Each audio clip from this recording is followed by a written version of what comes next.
The wedding hall shimmered like a world Arjun Malhotra had only ever seen from the outside. Golden chandeliers spilled light over polished marble floors. Waiters in black suits moved like shadows between crystal tables, stacked with delicacies whose names Arjun could not pronounce. Soft instrumental music floated through the air, elegant and distant, much like the people gathered there. Arjun stood near the entrance, holding a small, carefully wrapped gift with both hands. He had arrived early. He always arrived early, whether it was parent, teacher meetings, hospital visits, or the long nights when his daughter waited for him to return home from work. Being early was a habit formed from a life of responsibility. His suit was old. It had been pressed twice that morning, the fabric worn thin at the elbows. His shoes had lost their shine years ago, though he cleaned them carefully every night.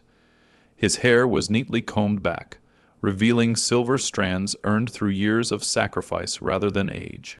Around him, conversations paused, eyes lingered, judgment formed silently. He felt it immediately, the subtle shift in the air, the unspoken question hanging behind every glance. Asterisk who invited him. Asterisk Arjun lowered his gaze, steadying his breath. Then he saw her, Anaya, his daughter. She stood at the center of the hall, radiant in her wedding dress, her smile bright enough to quiet the ache in his chest. For a moment the noise faded, the stares disappeared, there was only her. Asterisk, you look happy. Asterisk, he thought. Asterisk, that's all that matters. Asterisk memories flooded him uninvited. Anaya as a child clutching his finger on her first day of school. Anaya crying quietly when she thought he couldn't hear. Anaya studying late into the night under a dim lamp because the electricity had been cut again. Every sacrifice had led to this moment. He smiled to himself, but happiness, he had learned, was fragile. Ah, there he is. The voice cut through the room like shattered glass. Arjun looked up. Rohan Kapoor, the groom, stood near the stage with a champagne glass raised high. His tailored suit fit perfectly. Confidence clung to him like a second skin. Several guests turned. So you finally made it. Rohan said loudly, eyes scanning Arjun from head to toe. I was wondering if security would stop you at the door. A ripple of laughter spread across the nearest tables. Arjun took a step forward, forcing his hands to remain steady. Rohan placed an arm around Anaya's waist and grinned. Everyone, let me introduce you to my father-in-law. Arjun straightened instinctively. This, Rohan continued, his smile sharpening, is that annoying beggar we are forced to put up with. The room exploded with laughter. Some guests laughed politely, others freely. A few looked uncomfortable, but said nothing. Phones appeared discreetly, capturing the moment. A whisper passed through the crowd like a disease. Arjun felt the words strike, not as anger, but as something colder, humiliation. Anaya stiffened beside Rohan. Rohan, please, oh come on, he interrupted, waving dismissively. It's a joke, he knows I'm kidding, right? Rohan leaned closer to Arjun, his voice lowered just enough to sound intimate. You should be grateful we let you attend. Not everyone gets front. Row seats to luxury. More laughter. Arjun's fingers tightened around the gift box. He remembered holding Anaya when she had a fever and no medicine. Remembered walking miles in the rain because he couldn't afford a bus ticket. Remembered choosing silence over pride every time life tested him. He said nothing. Silence had been his armor for decades. Honestly, Rohan added, shaking his head theatrically, I still don't understand how someone like him managed to raise someone like Anaya. That hurt more than the rest. Anaya's eyes filled with tears. Stop, she whispered. Please. Rohan sighed exaggeratedly. Fine, fine. Don't be so sensitive. Let's enjoy the celebration. He turned back to the guests as if Arjun no longer existed. Arjun stepped backward, blending into the shadows near the wall. No one followed him. No one defended him. He swallowed hard. Asterisk, it's okay. Asterisk, he told himself. Asterisk today is her day. Asterisk still, a quiet ache settled in his chest, an ache not of poverty, but of being misunderstood. As he stood there, unnoticed and alone, not a single person in the room imagined that the man they mocked, the so-called beggar, was the foundation upon which their glittering world unknowingly stood. And the night had only just begun. From the corner of the hall, Arjun Malhotra watched the celebration continue without him. Laughter rose and fell in polished waves, glasses clinked, music swelled, the world moved forward as though nothing had happened, because to everyone else nothing important had.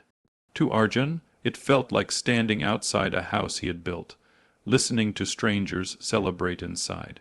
He loosened his grip on the gift box and exhaled slowly.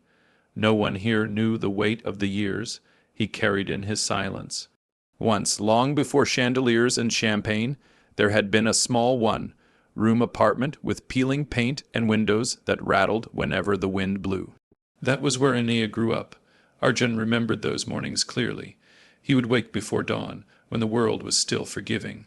He brewed weak tea and counted coins at the kitchen table, arranging them carefully, hoping the numbers would somehow change if he stared long enough.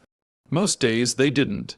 Yet every morning Anaya left for school with her hair neatly braided, her uniform clean, her lunchbox full, even if his own stomach remained empty. "Papa, you didn't eat," she used to say, her small brow creased with concern. He would smile, "I ate at work." A lie spoken so often it began to feel true. When Anaya was 10, her mother fell ill. The hospital smelled of disinfectant and despair.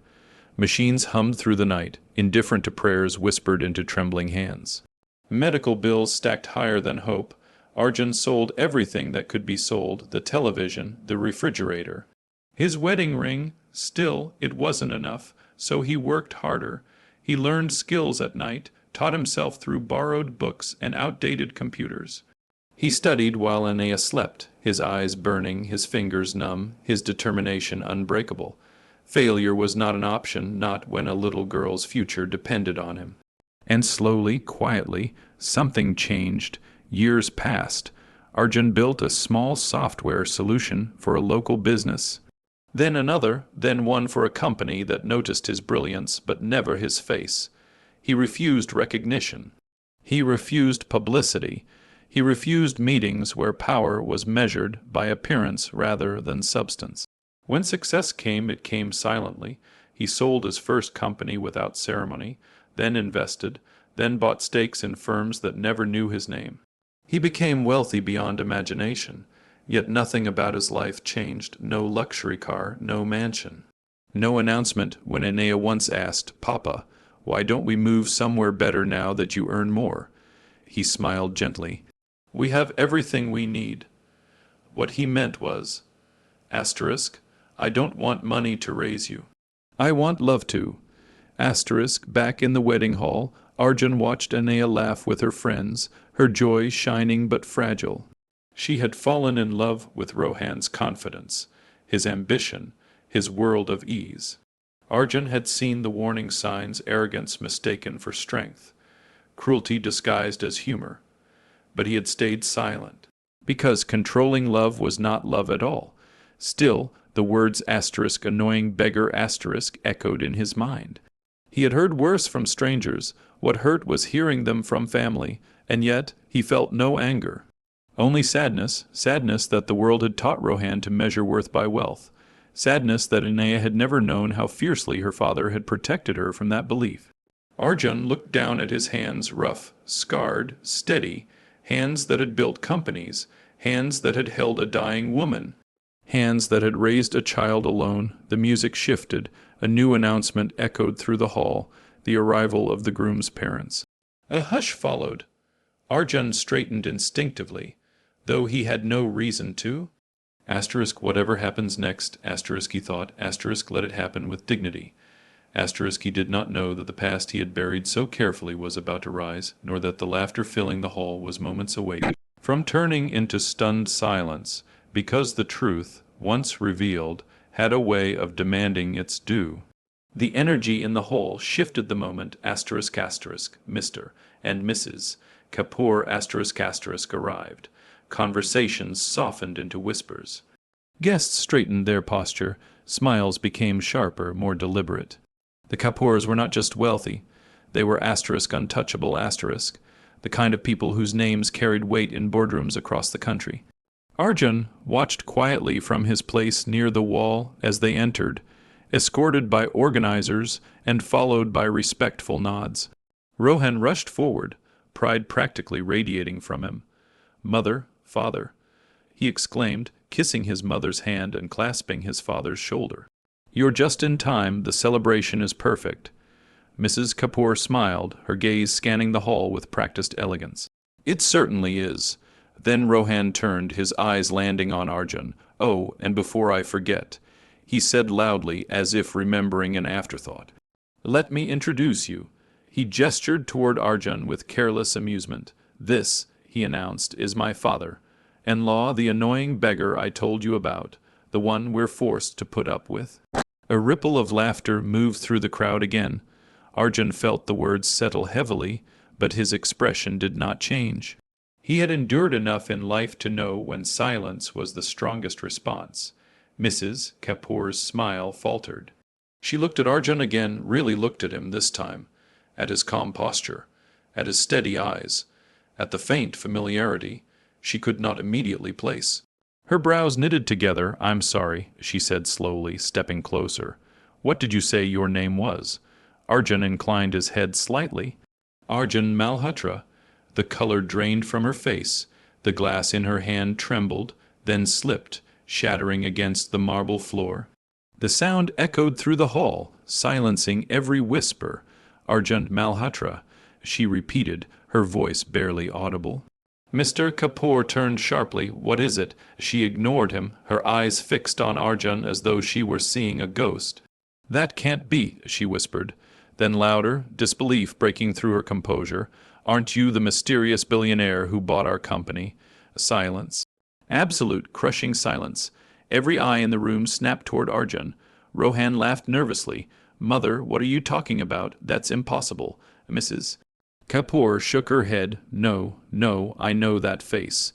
She took another step forward. "The man who acquired controlling shares through a private trust.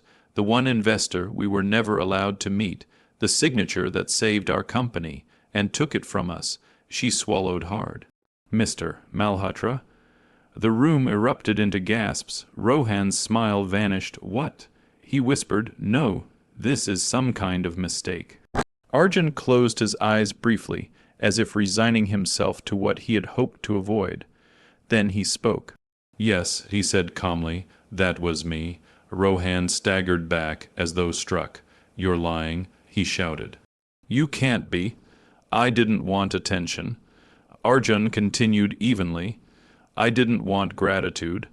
I invested because I saw potential." He looked directly at Mr. Kapoor, "and because I believed in long-term value." Mr. Kapoor's face had gone pale.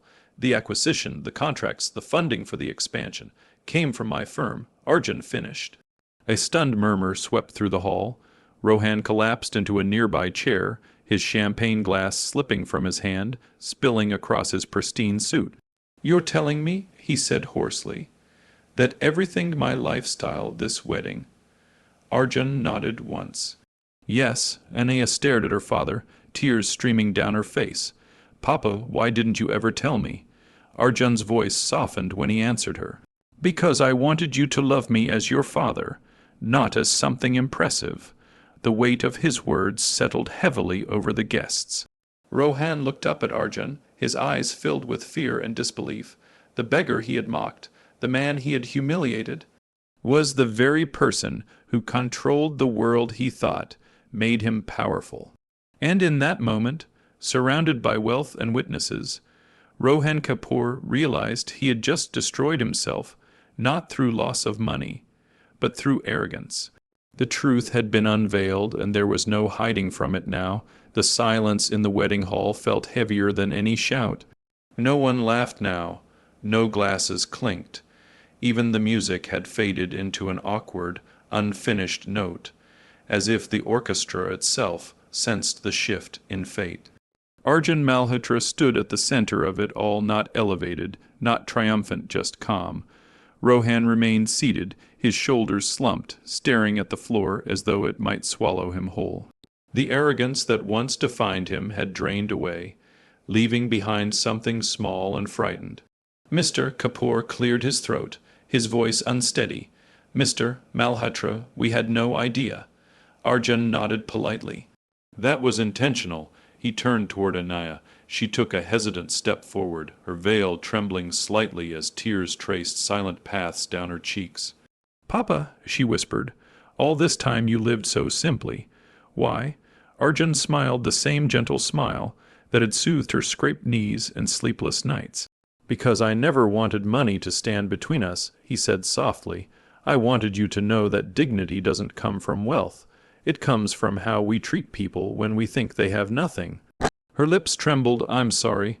He reached out and squeezed her hand. "You have nothing to apologize for." Then he faced Rohan. "Not with anger, not with triumph, but with disappointment. You laughed when I was humiliated," Arjun said quietly. "Not because you hated me, but because you believed worth is something you can measure." Rohan looked up, tears welling. "I didn't know," he said weakly. Arjun nodded. "That is precisely the problem." He reached into his coat pocket and removed a thin folder. "I've spent my life building," he continued, "but I will not fund disrespect." He placed the folder on the table between them. "I am withdrawing my financial support from all ventures connected to you personally. The companies will survive. The marriage, that is for you and my daughter to decide." A murmur swept through the guests. Rohan's hands shook as he opened the folder, his future laid bare in cold ink. Mr. Kapoor bowed his head. "We failed to teach our son humility." Arjun shook his head. "Humility cannot be taught by wealth, only by example." He picked up the small gift box he had brought. "This," he said, placing it into Anaya's hands, "is my wedding gift." She opened it slowly. Inside was a simple key and a letter. A home in her name, a place of her own, built not as a display of wealth, but as a refuge of love. Arjun stepped back. "I didn't come today to take anything away," he said to the room. "I came to give what I always have, truth." Then he turned and walked toward the exit. No one stopped him. No one laughed. As the doors closed behind him, Arjun Malhotra felt lighter than he had in years. He had not shouted. He had not humiliated. He had not sought revenge. Yet justice had been served, because the sweetest revenge was not power or punishment. It was dignity, quietly reclaimed.